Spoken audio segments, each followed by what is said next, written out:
ANERT ക്രമക്കേടിലെ reporter വാർത്തയിൽ vigilance അന്വേഷണം ആവശ്യപ്പെട്ട് പരാതി. വിജിലൻസ് ഡയറക്ടർക്ക് കോൺഗ്രസ് നേതാവ് രമേശ് ചെന്നിത്തല പരാതി നൽകി.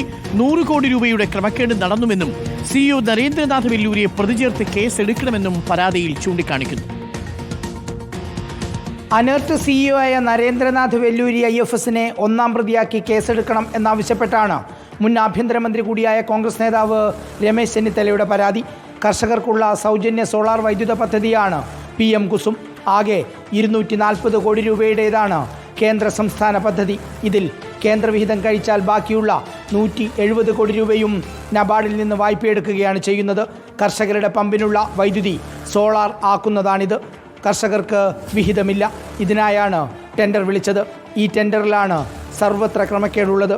ഓരോ ക്രമക്കേടും രേഖകൾ സഹിതം നേരത്തെ റിപ്പോർട്ടർ പുറത്തു കൊണ്ടുവന്നിരുന്നു. കുറഞ്ഞ തുകയ്ക്ക് സോളാർ പ്ലാന്റ് സ്ഥാപിക്കാൻ തയ്യാറായ കമ്പനി ഒഴിവാകുന്നു. പക്ഷേ ഒഴിവായ കമ്പനിക്ക് ഒരു പരാതിയുമില്ല. കമ്പനിയിൽ നിന്ന് അനർട്ട് CEO നരേന്ദ്രനാഥ് വെല്ലൂരി ഒരു നഷ്ടപരിഹാരവും ഈടാക്കുന്നുമില്ല. റീടെൻഡർ വിളിക്കുമ്പോഴും ഇത് തന്നെയാണ് അവസ്ഥ. ടെൻഡർ കൊടുത്തതാകട്ടെ കേന്ദ്രം നിശ്ചയിച്ച തുകയുടെ എത്രയോ കൂടുതൽ. റിപ്പോർട്ടർ, തിരുവനന്തപുരം.